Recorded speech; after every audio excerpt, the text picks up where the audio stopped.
संत रामपाल जी महाराज एक ऐसे महान संत जिन्होंने अपनी सतभक्ति, तत्व ज्ञान, करुणा और सेवा के बल पर समाज में नई मिसाल कायम की है।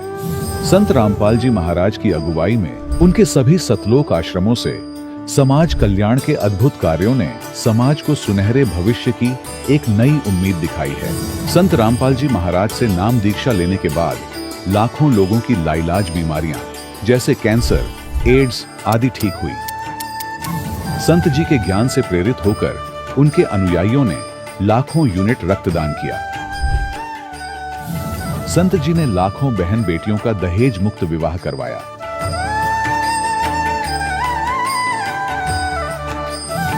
संत जी ने लाखों लोगों का नशा छुड़वाया, करोड़ों उजड़े परिवार बसे। संत जी के आश्रमों में समागम के दौरान निःशुल्क नेत्र चिकित्सा, दंत चिकित्सा प्रदान की जाती है। संत रामपाल जी महाराज द्वारा समय समय पर पर्यावरण संरक्षण के उद्देश्य से बड़े स्तर पर वृक्षारोपण किया जाता है। संत जी ने जरूरतमंदों को तत्काल राहत पहुंचाने के लिए एम्बुलेंस सेवा शुरू की। संत जी अपने अनुयायियों को देहदान के लिए प्रेरित करते हैं, जिससे मानवता की सेवा और चिकित्सा क्षेत्र में सुधार हो सके। संत रामपाल जी महाराज के सभी आश्रमों में हर रोज निःशुल्क भंडारा आयोजित किया जाता है, जहां हर वर्ग, हर जाति और हर धर्म के लोग एक साथ बैठकर भोजन करते हैं।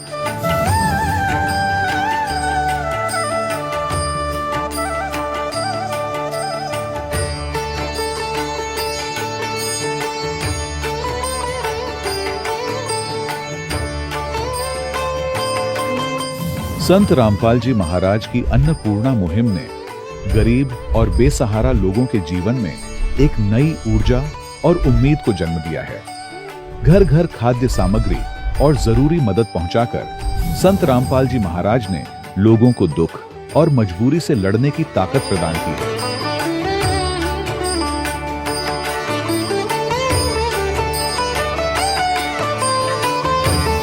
संत रामपाल जी महाराज द्वारा गरीब लोगों के लिए घर बनवाने का अद्भुत कार्य एक ऐसी मिसाल कायम कर रहा है जो सदियों सदियों संत जी की उदारता और दया भावना के तौर पर जाना जाएगा।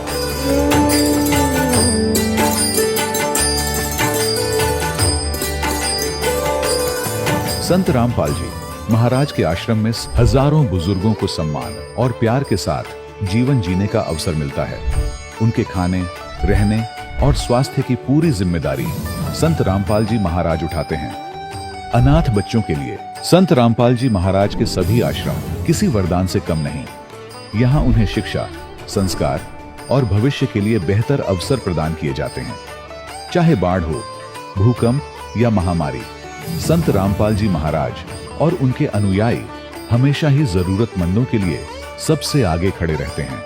कोविड महामारी के दौरान संत रामपाल जी महाराज के आश्रमों से करोड़ों लोगों के लिए भोजन, दवाइयां और जीवन रक्षक सामग्रियां उपलब्ध कराई गई। चाहे गरीब की मदद हो या किसी शोषित और पीड़ित वर्ग के हक और सम्मान की लड़ाई, संत रामपाल जी महाराज ने हमेशा ही उनकी दबी आवाज को सरकारों तक पहुंचाया है और उन्हें उचित न्याय दिलवाने में अहम भूमिका अदा की है। समाज में आध्यात्मिक और सामाजिक मूल्यों के प्रति जागरूकता लाने में संत रामपाल जी महाराज हर कदम पर मानवता के सच्चे सेवक साबित हुए हैं। संत रामपाल जी महाराज का जीवन हमें सिखाता है कि सच्ची सेवा वही है जो निस्वार्थ भाव से की जाए। आइए हम भी इस महान सेवा के कार्य में इस महान संत से जुड़ें और संत रामपाल जी महाराज से नाम दीक्षा लेकर अपने जीवन को धन्य बनाएं।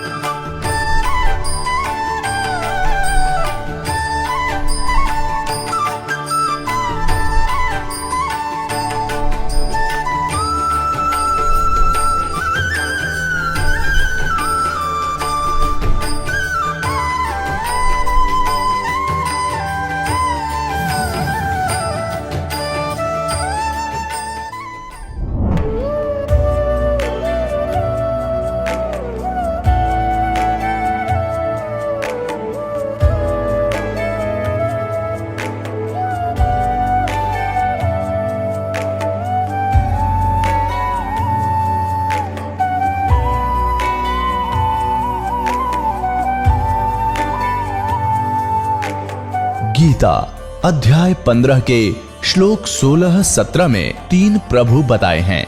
ये 3 प्रभु कौन हैं? किस प्रभु की शरण में जाने के पश्चात जन्म और मरण समाप्त हो सकता है? 3 प्रभुओं में सबसे उत्तम परमात्मा कौन है? कैसा है? उसका क्या नाम है? इन सभी गूढ़ रहस्यों को जानने के लिए अवश्य सुनिए जगत गुरु तत्वदर्शी संत रामपाल जी महाराज के अमृत वचन।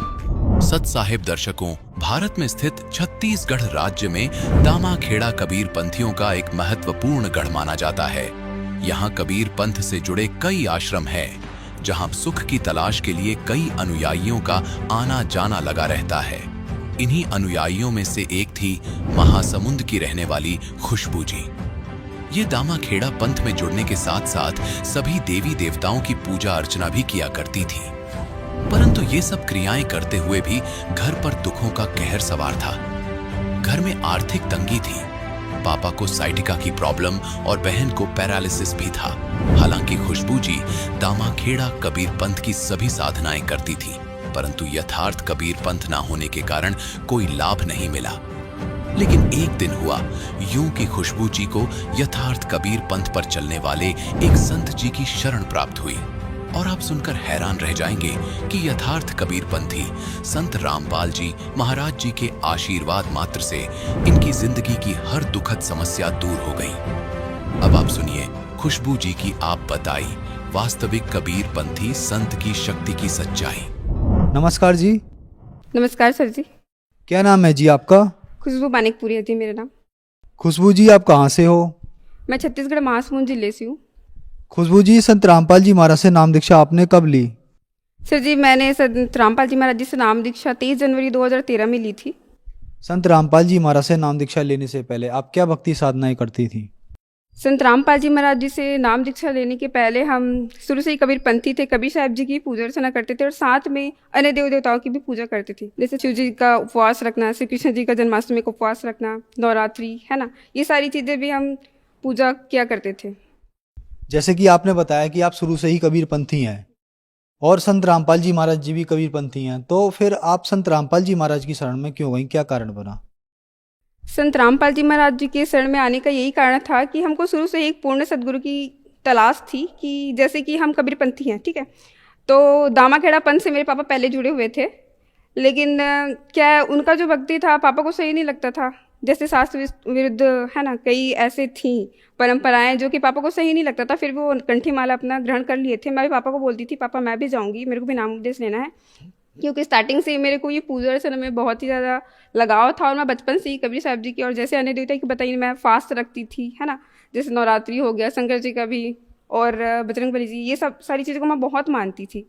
और संत रामपाल जी महाराज जी का जब मैं सत्संग देखी टीवी पे तो कबीर साहब जी के बारे में बता रहे थे। वैसे तो मैं सारे सदगुरु जी के जितने भी गुरु हैं सबके सत्संग सुनती थी, क्योंकि परमात्मा के ऊपर लगाव था मेरा पहले से, और मैं भी सोचती थी भाई पूर्ण परमात्मा तो है हमारे कबीर साहब जी। पापा पहले ही बोलते थे कि कबीर साहब से बड़ा कोई भगवान नहीं है, मैं अपने फ्रेंड्स को भी बोलती थी।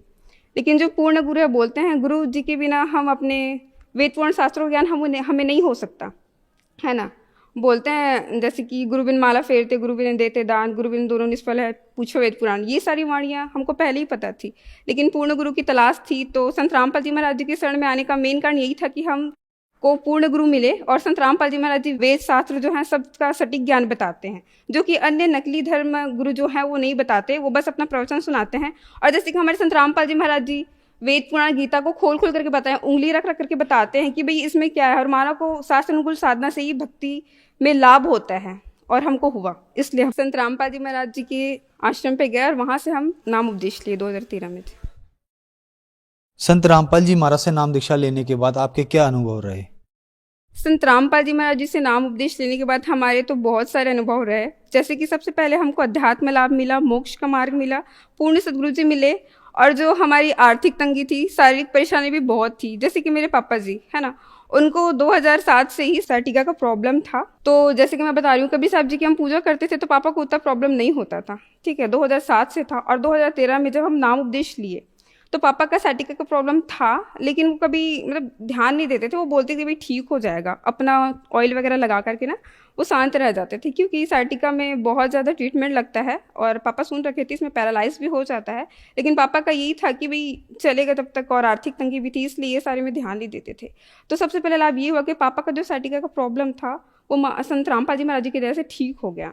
और जैसे कि मेरी छोटी सिस्टर है, उनको भी सिकलीन का प्रॉब्लम होता है। ब्लड उनका 8-9 ग्राम होता था, ज़्यादा नहीं होता था, और वो थोड़ी वीक थी। और जैसे कि 2013 में हम नाम उपदेश लिए, सिस्टर काफ़ी छोटी थी, वो नाम दीक्षा ली तो थी लेकिन वो नाम जाप नहीं करती थी। तो जब कोविड स्टार्ट हुआ 19 में, वो स्कूल जा रही थी साइकिल से, तो वहाँ से गिर गई, फिर उसका जो घुटने में दर्द स्टार्ट हो गया। तब से उनका प्रॉब्लम जो है ना कंटिन्यू रहा। और एक टाइम ऐसा है कि उनका कमर से नीचे जो है ना काम करना बंद कर दिया था, पूरा पैरालाइज हो गई थी। वो मतलब खड़ी भी नहीं हो पाती थी, बैठ भी नहीं पाती थी, और सोती भी तो उनको पेन होता था। जब हम डॉक्टर को दिखाया तो डॉक्टर बोले कि इनका जो फ्लूइड है जॉइंट्स का, अपना कमर का, अभी वो सूख गया है, तो इसके लिए काफ़ी ट्रीटमेंट लगेंगे, हमारे पास इसका इलाज नहीं है।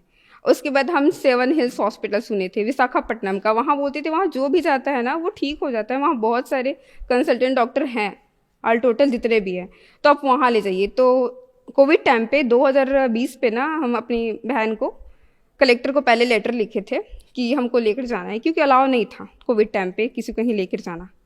तो वहाँ पे हम उनको लेकर गए, बहन को हम अपने मतलब जैसे पापा उनको उठा कर लेते थे गोद पे, वो चल नहीं पाती थी, वहाँ लेकर के गए। वहाँ के डॉक्टर्स बोले भाई नसों का प्रॉब्लम है इनका तो भाई पूरा टेस्ट कराना पड़ेगा। और जो MRI टेस्ट होता है सबसे बड़ा टेस्ट, वो मैं लाई हूँ अपने साथ उसका, क्योंकि नशों का प्रॉब्लम था तो उसमें ही पता चलता है MRI टेस्ट में, जो कि 8,000 हो गया था कोरोना टाइम पे। तो वो सारी जांचें कराए, और जो और भी रिपोर्ट्स है बहन के जितने भी है, blood report, blood sugar, urea, सारी चीज़ें, क्रिएटिनिन वगैरह सब चीज़ टेस्ट करवाए। लेकिन मालिक की वजह से सारी टेस्ट जो है ना नॉर्मल आए। डॉक्टर भी हैरान था कि भाई इतना प्रॉब्लम है, फिर ये सारे टेस्ट नॉर्मल कैसे आए। तो ये संत रामपाल जी महाराज जी का हमारा दया था परमात्मा की कि बहन का जितने भी रिपोर्ट है सब सारे नॉर्मल आए। मेरी बहन का नाम कोमल दास था, और उनका सिकलीन का प्रॉब्लम, और सिकलीन का जिनको प्रॉब्लम होता है उनका ब्लड 8 to 9 या फिर 8 से कम ही होता है। तो मेरी बहन बहुत वीक हो चुकी थी, जैसा कि मैं आपको बताई, विशाखापट्टनम में उनको लेकर गई थी, तब वो चल नहीं पा रही थी अपने पैर से, नाम दीक्षा लेने के बाद। उसके बाद ये देख सकते हो 10 पॉइंट उनका HB है, जबकि वो पूरी वीक थी। न्यूट्रिशन की कमी बताए थे डॉक्टर, बस न्यूट्रिशन का टेबलेट दिए थे। उसके बाद में उनका HB जो है वो 10 पॉइंट दिखा रहा है। और नाम उपदेश लेने के बाद जो मेरी सिस्टर है कोमल दास, उनका जितना भी रिपोर्ट है मालिक की दया से सब नॉर्मल आया जी। सिर्फ जैसे कि मैं बता रही थी, मेरी सिस्टर का कमर के नीचे पैरालाइज हो गया था, वो चल नहीं पा रही थी, कुछ ताकत नहीं था उनको, ठीक है। तो हमने 8,000 का ये MRI का रिपोर्ट अपना टेस्ट करवाया था। आप देख सकते हैं यहाँ पे जो स्पाइनल कॉर्ड होता है, वर्टिब्रा कॉलम है ना, जो नसों का प्रॉब्लम होता है, तो ये MRI का अपना जांच कराया जाता है, जो कि डॉक्टर हमको भी एडवाइस की थी कि आप MRI कराइए, तो ही पता चलेगा कि इनका ये प्रॉब्लम क्यों हो रहा है। तो हमने ये 8,000 का MRI का रिपोर्टिंग करवाया था, आप देख सकते हो। और मालिक की दया से, सतगुरु रामपाल जी महाराज जी की दया से ये पूरा नॉर्मल आया जी, संत रामपाल जी महाराज जी से नाम उपदेश लेने के बाद। आज मेरी सिस्टर अपने पैरों पर चलती है और उनको कुछ भी प्रॉब्लम नहीं है, और ब्लड भी उनका 10 पॉइंट रहता है। सर जी, संत रामपाल जी महाराज जी से नाम उपदेश लेने के बाद तो लाभ तो बहुत सारे हैं, पल पर परमात्मा हमको लाभ देते हैं। और जैसे कि मैं बता रखी हूँ कि हमको धार्मिक लाभ, अध्यात्म ज्ञान हुआ। हम भी नकली गुरुओं के चक्कर में पड़े थे भाई, बहुत सारे हम भी अनुष्ठान कराते थे, जैसे हमारे में चौका होता है, ठीक है, कबीर पंथ में चौका किया जाता है, उसमें भाई भजन कीर्तन बहुत सारी चीज़ें होती हैं। तो वो सारी चीज़ों से भी हमको परमात्मा की दया से भी छुटकारा मिला। और एक जो शास्त्र अनुकूल साधना होता है, गीता में भी बताया गया है कि शास्त्र अनुकूल साधना से ही हमको पूर्ण लाभ होते हैं। और तत्वदर्शी संत ही हमको वेद पुराण शास्त्र अनुसार साधना बताते हैं। 4 वेद, 6 शास्त्र, 18 पुराण, सबका ज्ञान संत रामपाल जी महाराज जी वेद पुराण खोल खोल करके अपना उंगली रख करके बताते हैं। तो ये लाभ मिला जी हमको। जैसे कि आपने बताया कि आप एक मानिकपुरी समाज से हैं। मानिकपुरी समाज शुरू से ही कबीर पंथ को मानते हैं, उन्हीं की पूजा करते हैं। आप पीढ़ी दर पीढ़ी कबीर साहिब जी को मानती हैं, आपके यहाँ उनकी पूजा होती थी। छत्तीसगढ़ कबीर पंथों का गढ़ है, और संत रामपाल जी महाराज जी भी कबीर पंथी हैं। आपने 2013 में हजारों किलोमीटर दूर कबीर पंथी संत रामपाल जी महाराज से नाम दीक्षा ली। तो जैसे कि आपने बताया कि आप बहुत ज़्यादा दुखी थी, तो संत रामपाल जी महाराज से ही लाभ मिला आपको, पहले जो आप कबीर पंथी में पूजा कर रही थी उनसे लाभ नहीं मिला, ऐसा क्यों, जबकि दोनों ही कबीर पंथी हैं? सर जी, संत रामपाल जी महाराज जी हैं, शास्त्र अनुसार हमको साधना बताते हैं। पहले भी हम कबीर साहब जी की पूजा करते थे, जैसे जो चौका होता है ना, वो करते थे, लेकिन वैसा कुछ लाभ नहीं था। परिवार में जो शारीरिक परेशानी, जैसे कि मैं बता रखी हूँ, पापा को, मम्मी को, भाई को, वो था। और जैसे संत रामपाल जी महाराज जी शास्त्र अनुकूल साधना बताते हैं और हमको पूर्ण सदगुरु जी मंत्र भी देते हैं हमारे वेद शास्त्र अनुसार, जिसके जाप से भी ये सारी परेशानी दूर हुई। जो श्रद्धालु आज आपको टीवी पर देख रहे हैं और वो संत रामपाल जी महाराज से नाम दीक्षा लेना चाहते हैं, तो कैसे ले सकती हैं?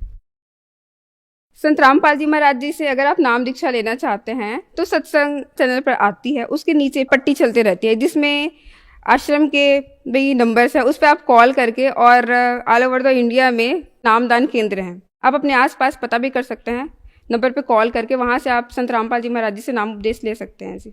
धन्यवाद जी।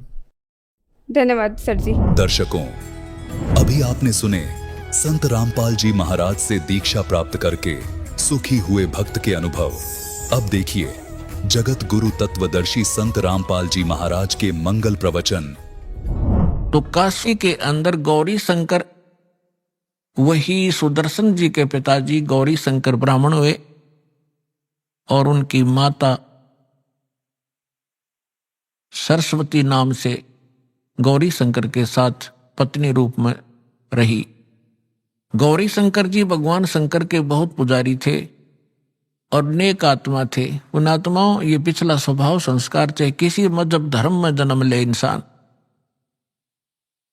उसके साथ रहता है।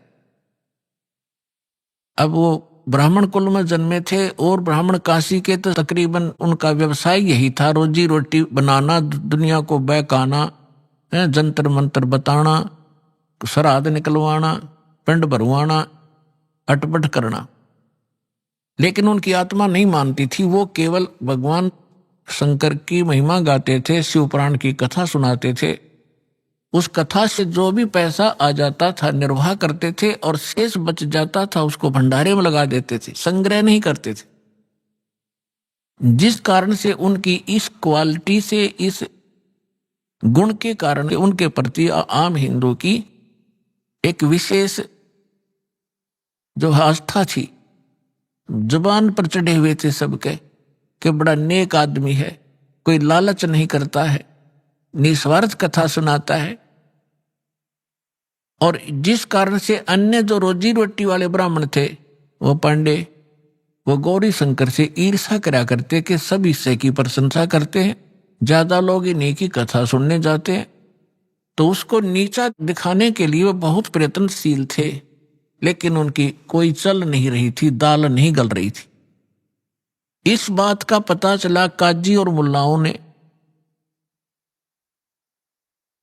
काशी के काजी मुल्ला मुसलमानों को पता चला कि गौरी शंकर हिंदू धर्म का घना प्रचार कर रहा है, और उनको यह भी मालूम हुआ कि अन्य जो ब्राह्मण हैं जिनको सभी गुरु रूप में मानते हैं ये हिंदू लोग, वो इससे ईर्ष्या करते हैं, इनके साथ नहीं है। जिस कारण से उन दोनों को, गौरी शंकर और सरस्वती को, वो निसंतान थे, उनका बालक बच्चा नहीं था कोई भी, उनको जबरदस्ती मुसलमान बना दिया। अपना जूठा पानी उनका सारा छिड़क दिया, उनके मुंह में डाल दिया। 10-5 हिंदू खड़े होकर देख रहे थे ब्राह्मण, उन्होंने जाकर सारा अनाउंसमेंट कर दी कि गौरी शंकर मुसलमान बन गया है, उसके घर नहीं जाना है, उसको अपने घर नहीं आने देना है, इसको गंगा में स्नान भी करना बंद कर दिया। गंगा घाट पर जहां ब्राह्मण लोग नहाया करते थे, वह मुसलमानों को अलाउड नहीं था स्नान करना उस गंगा में। और मुसलमान लोग इस गंगा की गणी परवाह भी ना करा करते, नान और विशेष, क्योंकि उनके उस इतिहास में है ही नहीं।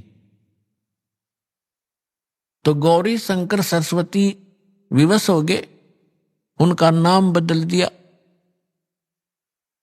गौरी शंकर का नाम धर दिया नूर अली और सरस्वती का नाम रख दिया नियामत। अपभ्रंश करके उनको सीधा नीरू और नीमा कहने लगे। अब कोई भी हिंदू उनके पास कथा सुनने नहीं जाता था, शिव की कथा वो कर नहीं सकते थे क्योंकि मुसलमान बन गए थे। रोजी रोटी निर्वाह की समस्या सामने आ खड़ी हुई। उन्होंने देखा कि पैसा हमारे पास नहीं है, कोई व्यवसाय कर नहीं सकते, तो उन्होंने सिंपल सा तरीका खोजा जो बगैर पैसे से कोई धंधा शुरू हो। तो कपड़ा बुनने का कार्य शुरू कर दिया। उसमें कुछ नहीं करना, 4 डंडे से गाड़ने होते हैं, 5-4 बस। वो जंगल में से काट लाए और चूल्हे का काम शुरू कर दिया। वो निसंतान थे, संतान नहीं थी। ऐसे ही कुछ समय और बीत गया। वो भले ही मुसलमान बन गए थे, लेकिन भगवान शंकर की आस्था, श्रद्धा वो भुला नहीं पा रहे थे। जब भी कोई आपत्ति आती थी तो भगवान शंकर से अर्ज किया करते थे। अब गंगा घाट पर स्नान करना बंद करवा दिया। प्रतिदिन स्नान करने का स्वभाव उनका बना हुआ था। उसके लिए उन्होंने एक स्थान खोजा जो लहर तारा नामक एक स्थान था, जहां पर बहुत बड़ा एक सरोवर था, लहर तारा सरोवर। और उसके अंदर गंगा का ही जल वर्षा के समय में लहरों के द्वारा गऊ घाट के ऊपर से, जहां पशु जल पिया करते थे, वो किनारा कट जाता था। और गंगा पहले बहुत फुल समय पर चला करती थी वर्षा घनी होने पर, 4 मास तक चौमासे में। तो उस गऊ घाट के ऊपर से पानी और फ्लो हो गए, लहरों के द्वारा उछल उछल के, और एक बहुत बड़े सरोवर को भर दिया करता था। वो झील थी। और फिर उसमें सारा वर्ष जल निर्मल रहता था।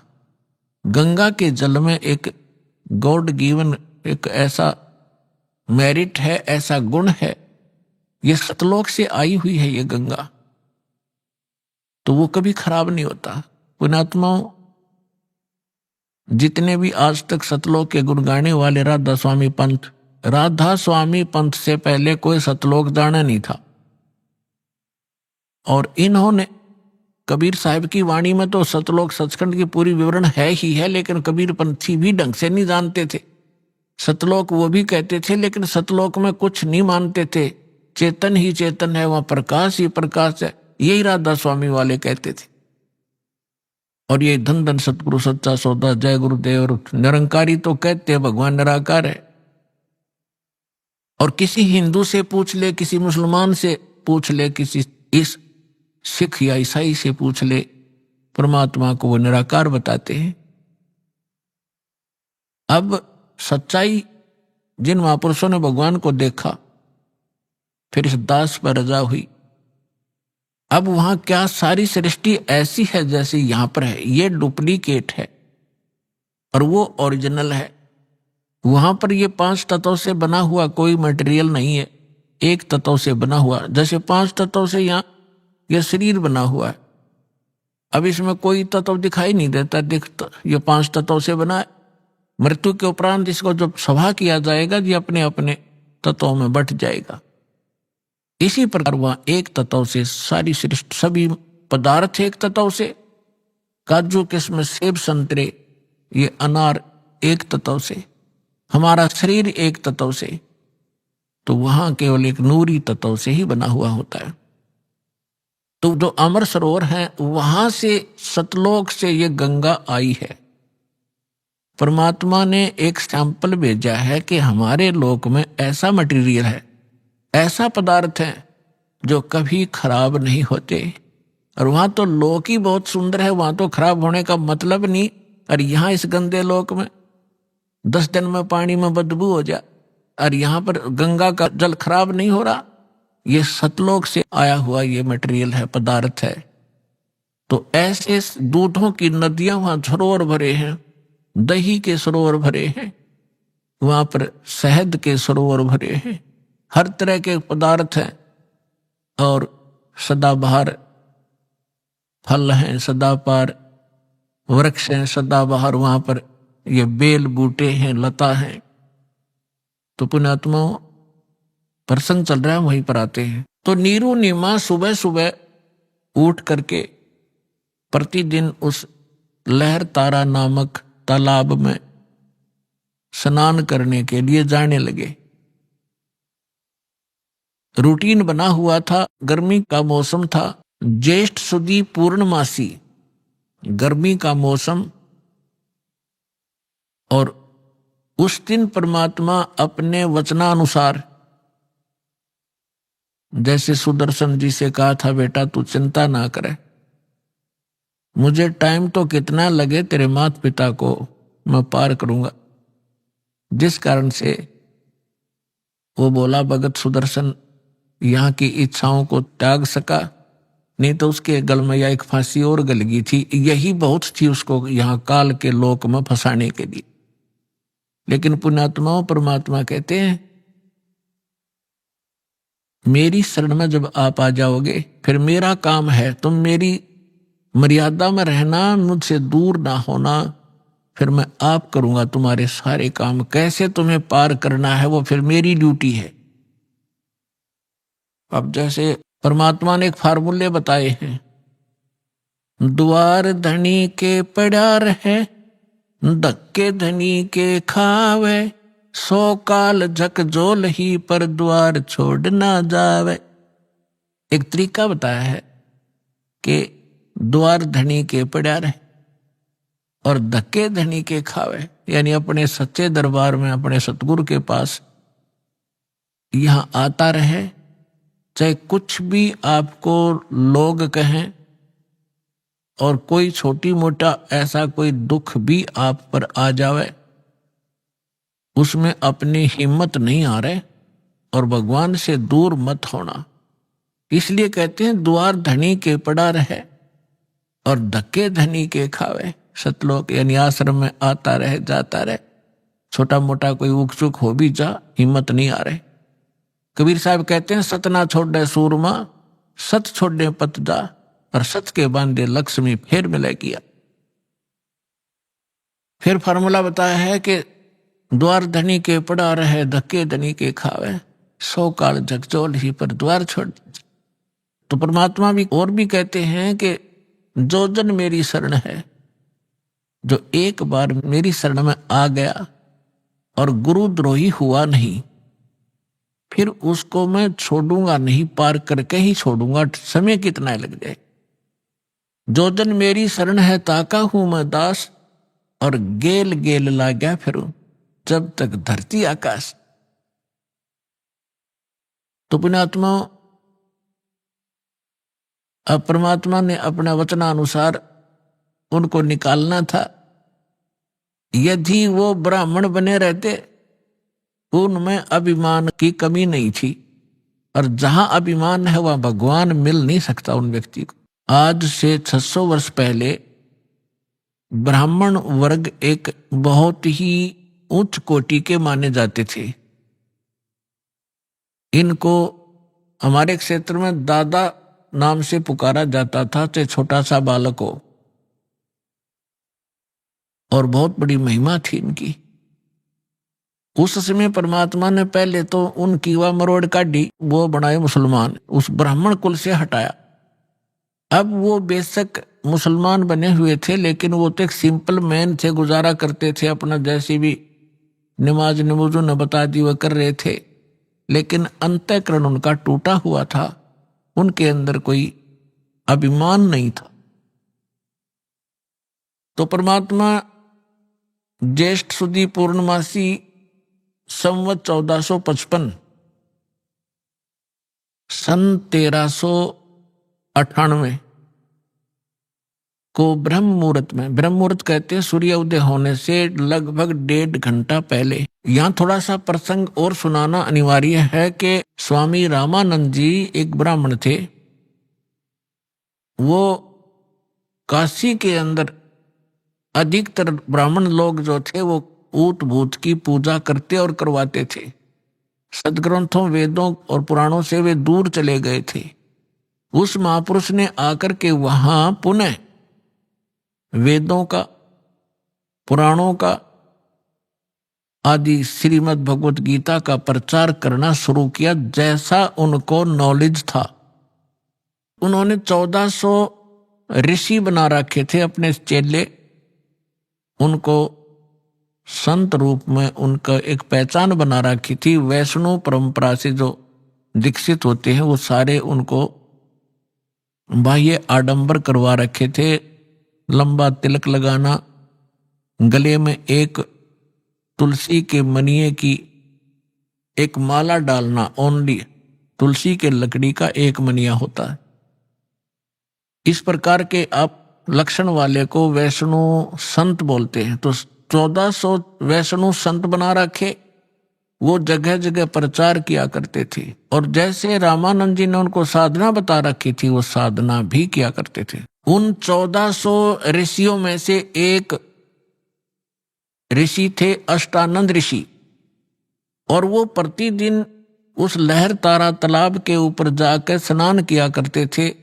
और वहीं वो जंगल सा था, आसपास वन थे। पहले वन जंगल तो बहुत होते थे सभी जगह। वहां बैठकर वो सुबह सुबह स्नान करके अपने गुरुदेव जी द्वारा बताई गई साधना को वहां घंटों किया करते थे, और प्राकृतिक सौंदर्य का आनंद भी लेते थे, शांत वातावरण में करते थे। उधर से अष्टानंद जी स्नान करके अपनी साधना करने के लिए मृगछाला बिछा के और बैठे थे। परमात्मा सतलोक से आए सशरीर एक शिशु रूप धारण करके, उनके शरीर का इतना तेज था, अष्टानंद जी ने देखा कि ऊपर से कोई प्रकाश का गोला सा आ रहा है। जो ही ऊपर को नजर उठाई, उसकी आंखें परमात्मा के उस बॉडी के नूर को सहन नहीं कर सकी, आंखें बंद हो गई। जैसे हम सूर्य की ओर कभी देख लेते हैं गलती से, तो सूर्य के प्रकाश को हमारी चरम दृष्टि सहन नहीं कर पाती, हम आंखें बंद कर लेते हैं। आंखें बंद करने के बाद हम क्या देखते हैं कि सूर्य का आकार प्रकाश रहित एक गोला सा अलग दिखाई देता है, और जिधर भी हम करते हैं वैसे ही उधर ही वो दिखाई ही देता रहता है। इसी प्रकार जब उस अष्टानंद जी की आंखें बंद हुई, उसने क्या देखा, एक नवजात शिशु दिखाई दिया। प्रकाश रहित शरीर था उस बॉडी का, प्रकाश युक्त तो था ही, जैसे सूर्य प्रकाश युक्त तो उस समय भी था, लेकिन उसके बाद केवल उसका प्रतिबिंब ही दिख रहा था। कुछ देर के बाद उसने आंखें खोली और बंद करी, फिर देखा कि वो प्रकाश उस लहर तारा तालाब के दूसरे कोने में जाकर और सिमट गया,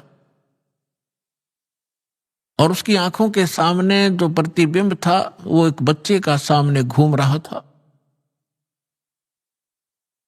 अब अष्टानंद जी ने सोचा कि ये मेरी कोई भक्ति की उपलब्धि है, या मेरे साथ कोई ये देव ने या किसी प्रेत ने, पितर ने कोई ऐसी घटना कर दी।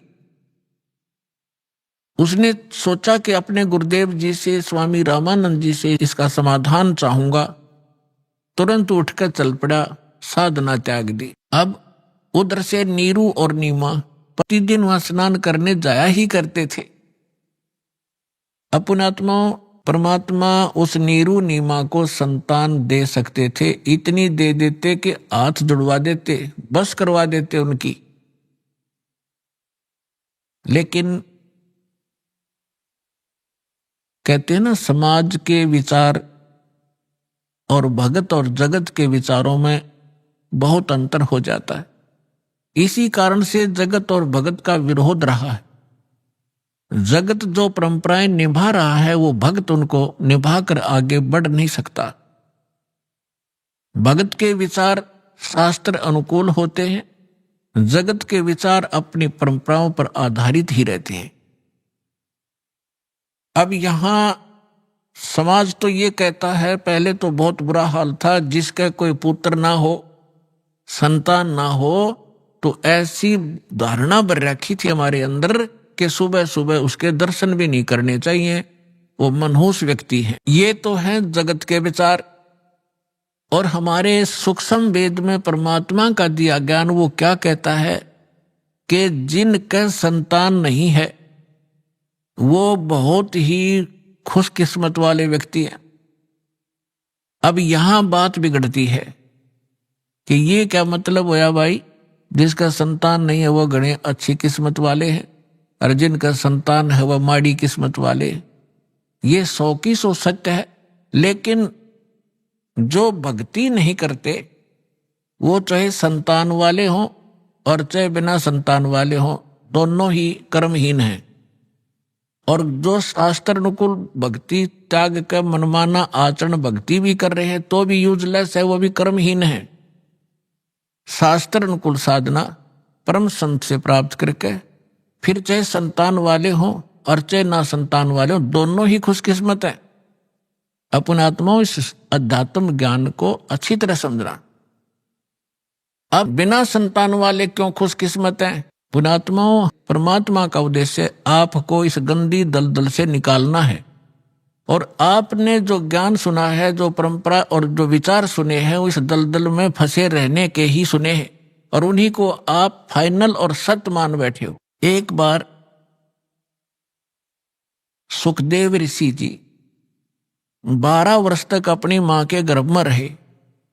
वो बाहर नहीं आए क्योंकि गर्भ के अंदर बच्चे को अपने पूर्व जन्म के संकट और आने वाले इस जन्म में जो लिखे हुए हैं वो सारे याद रहते हैं कि के दुख आएंगे तेरे ऊपर बाहर जाते।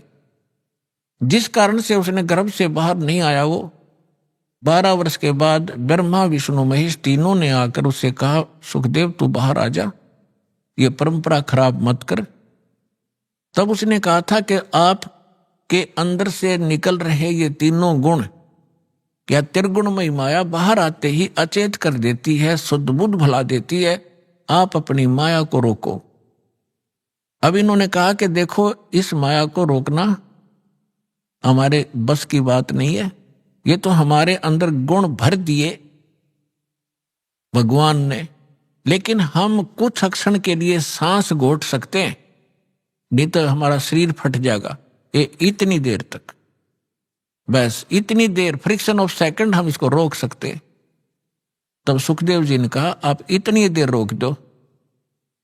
कहते तीनों देवा थम भी माया, उदर गर्भ से बाहर आया। अब क्या बताते हैं, सुख दे सुख में उपजे, राई सिंह समोए, नौ नाथ और सिद्ध 84 संग उपजे थे दोए। अब हम और प्रकरण ना बढ़ा करके आपको जो उद्देश्य है उसको सुनाते। पुणात्माओं, सत्संग ध्यान से सुना करो। आप कोई 2000 किलोमीटर से आ रहा है, कोई 1500 किलोमीटर से, कोई 800 किलोमीटर से, कोई 500 से, कोई 400 से, और यहां आकर भी आपकी अटपट खटपट नहीं मिटती, फिर आने का फायदा क्या हुआ? अरे 2-2.5 घंटे हम फिल्म देखा करते पहला, जब इस मार्ग पर ना लगे थे। एतवार के अंदर क्या स्कीम बनाया करते कि VCR लाओगे किराए पे, 100 रुपये लगेंगे और 3 फिल्म लाओगे 3-3 घंटे की हैं, और शाम में चला देते 7 बजे। सारी रात आंख पानी बैठे रहते, ना नींद आती, ना उठ कर जानने जी करता, 9 घंटे। तो कोई, और वो जब बैठे रहते, अरे भगवान का अमृत बरसे, 5 मिनट में इधर उधर भागना शुरू कर दे, वो काहे के भगत है। ठीक है किसी कोई, क्योंकि यहाँ रोगी ज्यादा आते हैं, दुखी बहुत।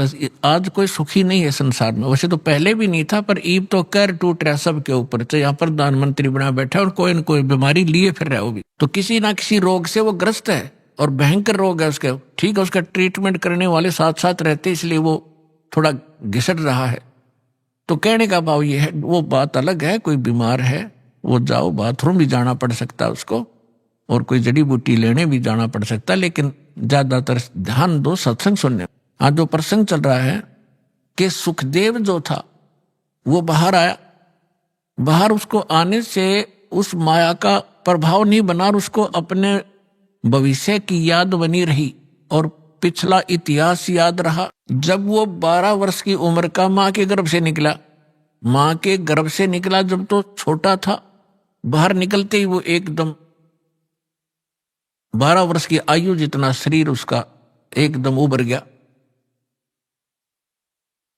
तो क्या, अब सुखदेव ऋषि के पिता थे वेद व्यास जी। वेद व्यास जी ने देखा कि बेटा हो गया, और उसको पता चलते ही वो दौड़ा दौड़ा आया तब तक सुखदेव उठकर चल पड़ा। व्यास जी ने कहा कि हे बेटा, हे पुत्र, बैठ जा, रुक जा। तब उसने कहा, देखा नहीं अपने पिता की ओर, चलते चलते कह रहा है कि एक लेवा एक देवा दूतम, ऋषि जी कोई किसी का पिता नहीं पूतम, ऋण संबंध जुड़ा एक ठाठा, अंत में सब 12 बाटा।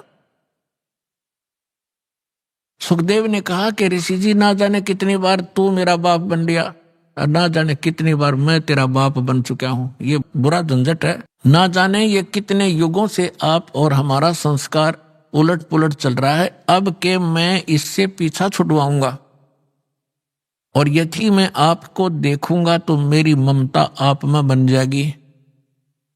यूं कहकर के वो पिछले संस्कार से उसकी कोई बैटरी चार्ज थी, उसमें आकाश में उड़ जाने की सिद्धि पूर्व जन्म के संस्कार से थी।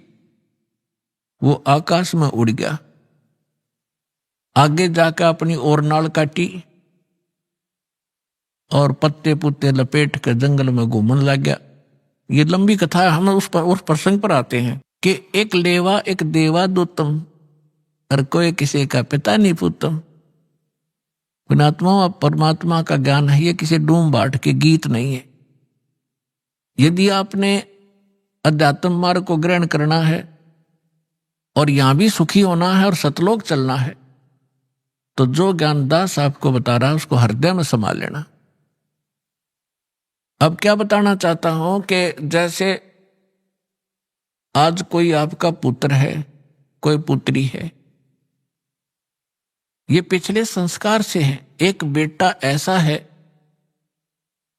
पिता कमा रहा है, जोड़ रहा है, उसके लिए मर रहा है और वो गुलछर्रे उड़ा रहा है, शराब पी रहा है, गाड़ी खरीद ली है और 10 मित्रान बिठा के होटलों में जाकर दारू पीता है, मांस खाता है और पिता बैठकर रोता है।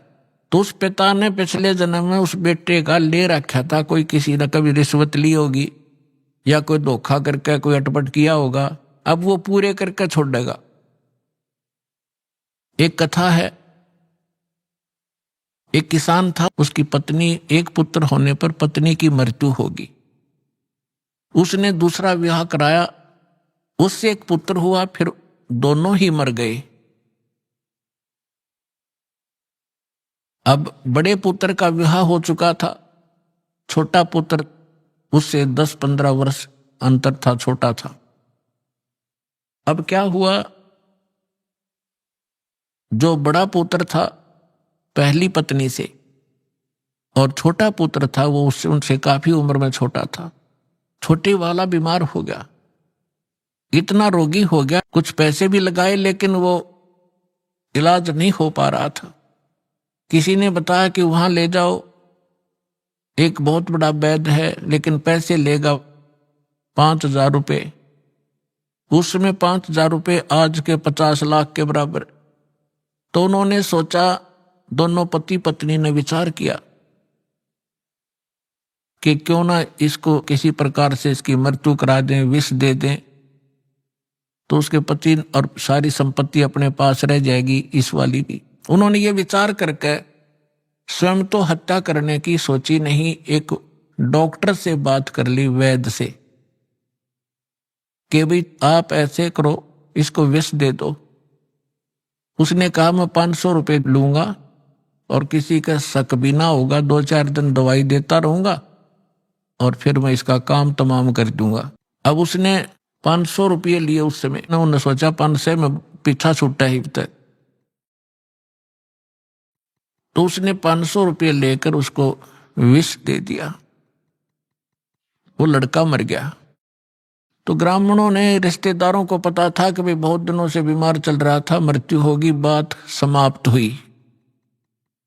और वो दोनों पति पत्नी, खुशी का ठिकाना नहीं, बड़े भाई का और उसका भाभी का। 1 वर्ष के बाद उनका एक पुत्र प्राप्ति हुई और गुणा खुश हो गए कि सारी संपत्ति के वारिस बन गए। अब उस इकलौता पुत्र उसको खूब अच्छा घी दूध खिलावे, लाड से पाले पोसे। घने दिनों में वो गाभरू हो गया, जवान हो गया। युवा होते ही उसका विवाह कर दिया। विवाह होने के उपरांत कुछ समय के बाद वो लड़का रोगी हो गया। अब पहले तो भाई था, उस पर पैसे लगाना अनिवार्य नहीं समझा। अब पुत्र बीमार हो गया, उसको ना जाने कहां कहां ले गए, जिसने जो मांगा वही दिया। यहां तक कि आधी जमीन को भी सेल करना पड़ गया, वह भी बेच दी। लेकिन लड़के का जो स्वास्थ्य गिरता ही चला गया और अस्थि पंजर की तरह चारपाई पर पड़ा पड़ा अंतिम सांस गिने। उसका पिताजी साथ बैठा था। उस लड़के ने कहा कि भाई साहब, अपने पिता से बोला, भाई साहब मेरे कफन और लकड़ी की तैयारी कर। अब उस व्यक्ति ने सोचा बच्चा ज्यादा रोगी हो गया और एक की बात कर रहा है। उसने कहा बेटा मैं तेरा बाप हूं, मैं तेरा पिता हूं। वो बोला, लड़का बोला तू मेरा पिता नहीं, तू मेरा भाई है। और सुन, मैं तेरा वो भाई हूं जिसको तूने विष देकर मारा था। और भले पुरुष, मेरा हिसाब बराबर हो लिया, आधी जमीन तूने बेच दी मेरे इलाज पे। अब मेरा तेरा लकड़ी और कफन का हिसाब बैलेंस है, वो तैयारी कर ले बस चुपचाप।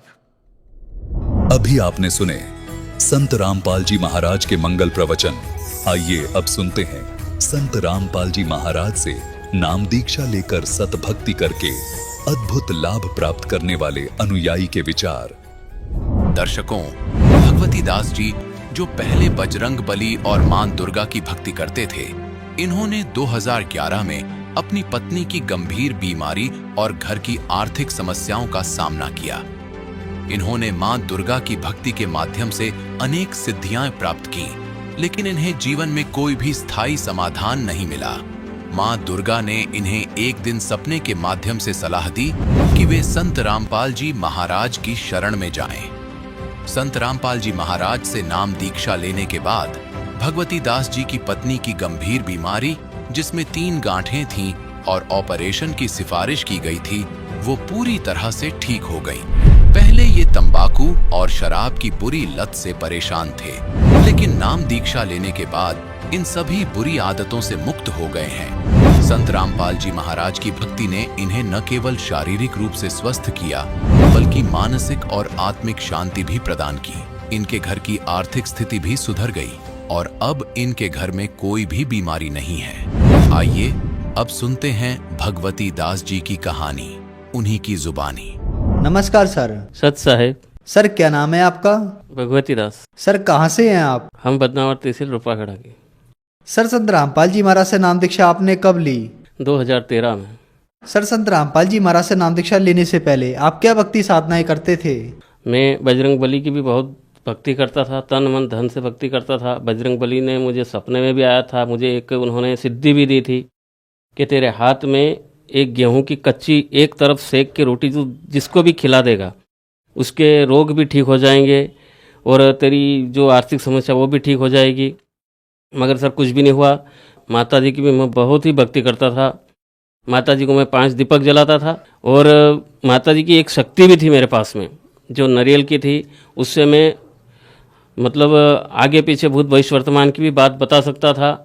मगर फिर भी मेरे घर की ना तो कोई आर्थिक समस्या ठीक हुई, न कोई हमसे कोई बीमारी नहीं गई। हम मम्मी बहुत ही दुखी थे सब। मेरे को दर्शन भी दिए थे। माता जी की जोत आसमान से मेरे घर पर उतरी थी।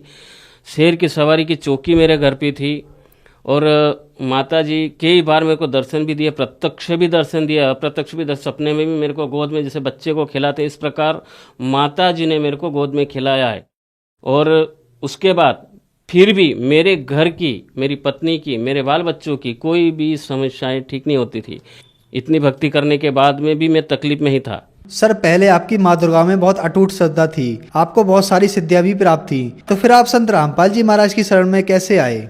गुरुदेव के बारे में संत हमारे गांव के भगत जी उनसे बताया संत रामपाल जी के बारे में, तो मैंने उनको गलत भी समझा कि कोई संत परमात्मा नहीं हो सकता है और मेरी बीमारी कोई काट ही नहीं सकता है। जब इतनी बड़ी शक्ति मेरे साथ में है तो कोई नहीं काट सकता। तब माता जी ने मेरे को दर्शन दिए। मैंने ये बोल दिया था माता जी को, अगर तेरे से मेरी कोई समस्या ठीक नहीं होती हो तो मैं किसी की भी शरण में जाऊंगा। तभी माता ने कहा कि संत रामपाल जी महाराज की शरण में चले जाओ, तुम्हारी सब समस्या का हल वहीं हो जा। अगर कह रहे हो कि मेरे को छोड़ दो तो छोड़ दो, तेरी जो समस्या है मेरे से ठीक नहीं होगी।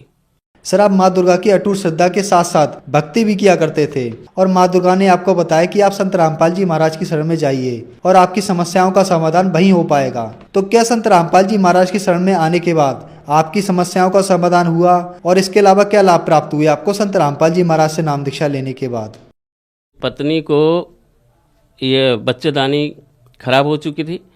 मैं बदनावर भी गया, रतलाम भी गया, थांदला भी गया, सभी दूर गया, मगर वो बीमारी ठीक नहीं हुई और उसका पेट भी बहुत फूल चुका था। मैं फिर बढ़ने गए, डॉक्टर कापड़िया साहब ने बोला कि ऑपरेशन होगा, 3 गठाने हैं, इसमें एक कैंसर की गठान है और इसके बाद हम रिस्क नहीं लेंगे और 15 रोज़ के अंदर अंदर तुझे ऑपरेशन करवाना पड़ेगा। मैं घबरा चुका था, मेरे पास पैसे थे नहीं। मैं घर आ गया और मैंने कहा ये तो बीमारी अब कौन ठीक कर सकता है, ऑपरेशन जो गठाने हो गई तो ऑपरेशन से ही बाहर होगी। उसी दिन संत रामपाल जी महाराज के सत्संग सुन रहा था। इंटरव्यू में एक भगत जी ने बताया कि मेरी पत्नी को ये बीमारी थी और वो इसकी बच्चेदानी मैंने अर्जी लगाई, ठीक हो चुकी। इसलिए मैंने भी मन में विचार करके अर्जी लगाई। संत रामपाल जी महाराज ने बताया कि बेटा भक्ति करो, ये बीमारी ठीक हो जाएगी। 3 दिन के अंदर अंदर मेरी पत्नी बिल्कुल स्वस्थ है और आज तक भी कोई बीमारी उसको नहीं है। संत रामपाल जी महाराज की कृपा से वो बीमारी बच्चेदानी की जो खराब थी, जो 3 गठाने थी, वो अपने आप फूटकर पेशाब की नाली से बाहर हो गई। उसके बाद मुझे भी 12 महीने बुखार रहता था सर, 12 महीने बुखार रहता था। हर साल मेरे को टाइफाइड होता था, मुझको सांस भी बहुत चलती थी। मैं इलाज भी करवा लेता मगर कहीं भी वो बुखार नहीं उतरता था। उसके बाद मेरे बच्चे को भी बीमारी थी, वो भी ऐसे चद्दर थे और जो लोहे की कील होती थी वो उसके पेशाब की जगह साइड में घुस चुकी थी और उसकी वो बाहर आ चुकी थी। डॉक्टर घबरा चुका था तो उन्होंने बताया कि ये बड़े अस्पताल में कहीं जाओगे तो ही ठीक होगी, इसका ऑपरेशन होगा। मगर मालिक से मैंने मन ही मन अरदास लगाई और बदनाम सरकारी अस्पताल में गए। हॉस्पिटल में कंप्यूटर साहब जी थे, डॉक्टर साहब तो थे नहीं। उन्होंने ही मात्र 2 मिनट में उस बच्चे को टाँके लगा दिए और वो बच्चा आज भी स्वस्थ है। संत रामपाल जी की कृपा से हमारी पत्नी की बीमारी, मेरे बच्चे की बीमारी, मेरी बीमारी, सब संत रामपाल जी महाराज जी की शरण में जाने के बाद सब ठीक ही। और अभी तक हम बिल्कुल ही सभी स्वस्थ हैं। हमारे घर का कारोबार भी अच्छा चलता है और कोई भी बीमारी नहीं हमारे घर में, सभी प्रकार से अभी हम सब ठीक हैं। ये तो छोटे छोटे तो वैसे बहुत ही लाभ है, मगर ऐसे सुनता है परमात्मा। ये संत रामपाल जी महाराज जी की शरण में आके मुझे पता चला। मेरे बच्चे के कान में गेहूँ चला गया था, हमने कोशिश करी, नहीं निकला। हम पास के गांव मुल्तान ले गए थे, वहाँ पूनम चंद जी पाटीदार डॉक्टर साहब है, उन्होंने भी वो देखा, निकालने की कोशिश करी, मगर वो गेहूँ पर्दे के पास चला गया था। उन्होंने बताया कि अब रतलाम बड़े हॉस्पिटल में बताना, वो साइड में से चीरा दे के गेहूँ निकाल देंगे। हम घबरा चुके थे दोनों पत्नी पत्नी। हमने जाते वक्त मालिक से अरदास करी, दंडवत करी और मालिक से बोला कि मालिक ऐसा करना कि हम अभी जी घर आ जाएँ, कोई खर्चा भी नहीं हो और ये ठीक हो जाना चाहिए। हम पास के गाँव शिमलादा गए, वहाँ पर डॉक्टर साहब अपने बस स्टैंड पर ही रहते हैं, वो बैठे थे। उन्होंने बताया क्या समस्या है मेरे को बताओ। तो हमने कहा कि ये अंदर अगर इन कुछ करेंगे तो फिर ये पर्दा फोड़ देंगे। फिर उन्होंने कहा नहीं आप लाओ, हम ले गए। उन्होंने कहा था क्या है, मैं ये गेहूँ अंदर चला गया और वो पर्दे के पास में है। उन्होंने कहा आप घबराओ मत। वो पानी का गिलास भर के लाए और 2 ही पिचकारी मारी थी, वो गेहूँ ऐसे निकाल के मुझे दे दिया। मैं देखता ही रह गया और उनको यही एक और है, मैं यही था, मैं ही घबरा गया। बस जो मैंने वहाँ दंडवत करके संत रामपाल जी महाराज को, वही का वही वहाँ जाके हुआ, ना तो कोई पैसा लगा और 1 घंटे में वापस हम घर आ चुके। ऐसे ऐसे कई प्रमाण हमारे साथ में हुए हैं। उसके बाद ये मेरे दांत ये गिर चुके हैं, अभी भी दांत नहीं है, ये तंबाकू से हुए। और यहाँ मेरे को कैंसर उठा था और जबान में भी कैंसर था, मगर जब हमने संत गुरु रामपाल जी महाराज से नाम दीक्षा ली उसके बाद मुझे अभी तक कोई भी बीमारी नहीं है। और हम इतनी तंबाकू खाता था, चाय तो और बहुत सारे पी लेते हैं, मगर मैं खाना भी तंबाकू को साइड में दबा के खाता था। इतनी मतलब मुझे आदत लत पड़ चुकी थी कि मैं तंबाकू के बगैर 1 मिनट भी नहीं रहता। जैसे ही थूका दूसरी बार उसी वक्त में डाल देता था। बीड़ी भी पीता था मैं, सिगरेट भी पीता था मैं, और मैं जहाँ तक कि मैं शराब भी पीने लगा था। संत रामपाल जी महाराज से नाम दीक्षा लेने के बाद मेरी वो आदत छूट गई और आज तक मेरे को कभी वो ऐसा लत नहीं आती है कि मैं कुछ खा लूँ। आर्थिक स्थिति, हमारे शरीर के रोग थे, हमारे नशे की जो लत थी और कई प्रकार की बीमारी, हम भयभीत भी रहते थे। हमारे घर में हर 4-8 रोज में सांप या नागिन कहीं से भी आ जाती थी। मालिक की संत रामपाल जी महाराज जी की दीक्षा लेने के बाद में वो आज तक वापस हमारे घर कभी नहीं आए और ये मेरी समस्या भी कोई कुछ भी नहीं रहे। आज तक हम कोई गोली तक भी पूरे परिवार में कोई नहीं लेता है। सर आप एक बात बताइए, आप बजरंग बली की भक्ति करते थे और माँ दुर्गा में आपकी अटूट श्रद्धा थी, लेकिन इतनी भक्ति करने के बाद भी आपको कोई लाभ नहीं मिला और आपको कैंसर हो गया। उसके बाद संत रामपाल जी महाराज की शरण में आने से आपका कैंसर ठीक हो गया और आप नशा मुक्त भी हो गए। तो संत रामपाल जी महाराज ने आपको ऐसी कौन सी भक्ति साधना और दवा दी जिससे आपका कैंसर ठीक हो गया? वो शास्त्र के अनुसार जो भी भक्ति बताई वो शास्त्र के अनुसार है। गीता में भी 17वें अध्याय के 23 श्लोक में लिखा हुआ है कि भगवान कृष्ण खुद कह रहे हैं अर्जुन के, अर्जुन मेरा ओम तत् सत ये नाम है। तत्व और सत ये सांकेतिक नाम है जो कोई उन्होंने अर्जुन को कहा कि तत्वदर्शी संत की खोज कर 15वें अध्याय में बताया है। जो पीपल का वृक्ष भी बताया है कि वो जो पीपल का वृक्ष का जो पूरा भेद बता दे वो तत्वदर्शी संत है, उसकी पहचान बताई है, वो तत्वदर्शी संत होगा। उस संत की शरण में जाके अगर तू नाम दीक्षा लेगा तो ही तू मोक्ष को प्रदान होगा, वरना जन्म और मरण तेरे भी है अर्जुन, मेरे भी है। कई बार तू जन्म मतलब हो चुके, तुझे मालूम नहीं, मुझे मालूम है। उसके बाद भगवान ने ये अर्जुन को ज्ञान दिया कि तू किसी तत्वदर्शी संत की शरण में जा, जहां से तू मोक्ष को प्राप्त होगा। कई संत अपनी अपनी भाषा में लोगों को गुमराह कर रहे हैं, बाकी शास्त्र के अनुकूल साधना नहीं है, शास्त्र की विपरीत साधना अपनी अपनी सब चला रहे हैं। संत रामपाल जी महाराज जी की शरण में हम गए तो शास्त्र के आधार पर हमें पूरा प्रमाण सहित संत रामपाल जी महाराज आज भी बताते हैं, पूरे प्रमाण के साथ में जो भक्ति बताते हैं उसी भक्ति से हमें सुख मिले हैं। सर संत रामपाल जी महाराज से नाम दीक्षा लेने के बाद आपका कैंसर ठीक हो गया, आपकी पत्नी का कैंसर ठीक हो गया और भी बहुत सारे लाभ आपको हुए। तो जो श्रद्धालु आपको देख रहे हैं उनके लिए आप क्या संदेश देना चाहेंगे? जी, संत रामपाल जी महाराज जी से नाम दीक्षा ले, आपकी कोई भी बीमारी होगी बिना पैसे से ठीक हो जाएगी। चाहे वो कैंसर हो, चाहे टीबी हो या असाध्य रोग हो, दुनिया में कहीं भी नहीं ठीक होता हो, वो संत रामपाल जी महाराज जी की शरण में आने से और नाम दीक्षा लेने से ठीक हो जाएगी। सर आपने यहाँ पर बताया कि संत रामपाल जी महाराज से नाम दीक्षा लेने के बाद कोई भी बीमारी ठीक हो जाएगी। आज बहुत सारे अस्पताल मरीजों से भरे पड़े हैं, तो क्या वह सारे मरीज संत रामपाल जी महाराज से नाम दीक्षा लेने के बाद ठीक हो सकते हैं? जी, संत रामपाल जी महाराज जी से नाम लेने के बाद और जो उनकी मर्यादाएं हैं उन मर्यादा में रहकर, चाहे देश में हो चाहे विदेश में हो, चाहे किसी धर्म संप्रदाय किसी का भी हो, संत रामपाल जी महाराज जी की शरण में आए और नाम दीक्षा ग्रहण करें और नियम अनुसार रहें। धरती में ऐसी कोई शक्ति नहीं है जो संत रामपाल जी महाराज नाम लेने के बाद आपको टच भी कर दे, अगर आप नियम पर हैं तो। अगर नियम नहीं है तो मालिक तो कहते हैं कि नियम में रहना पड़ेगा। अगर नियम में रह के भक्ति कर सकते हैं, जो मांस खाता है और सारी भक्तियां कर रहे हैं लोग, मांस भी खा रहे हैं, शराब पी रहे हैं, गांजा भी पी रहे हैं, ऐसे बड़े बड़े संत इस धरती पर हैं, उनके वो गांजा भी नहीं छोड़ा सकते, वो खुद पीते हैं, तो वो परमात्मा को प्राप्त हो ही नहीं सकते। ये किसी शास्त्र में नहीं है कि इतना खाने पीने के बाद भी हमें परमात्मा मिल जाएगा।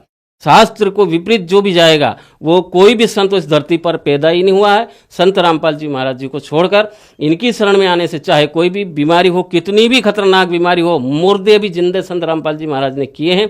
तो आप यही है कि आप संत रामपाल जी महाराज जी की शरण में आएँ और दीक्षा ग्रहण करें, सभी समस्याएं संत रामपाल जी महाराज जी ठीक करेंगे गारंटी के साथ में। सर संत रामपाल जी महाराज से नाम दीक्षा कैसे ली जा सकती है?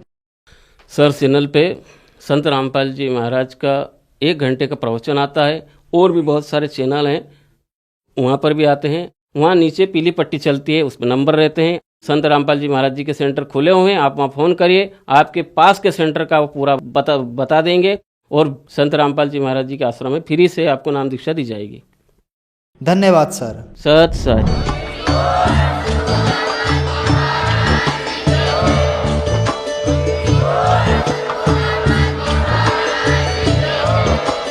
आप सुन रहे थे जगत गुरु तत्वदर्शी संत रामपाल जी महाराज जी के मंगल प्रवचन। अधिक जानकारी के लिए विजिट कीजिए हमारी वेबसाइट www.jagatgururampalji.org।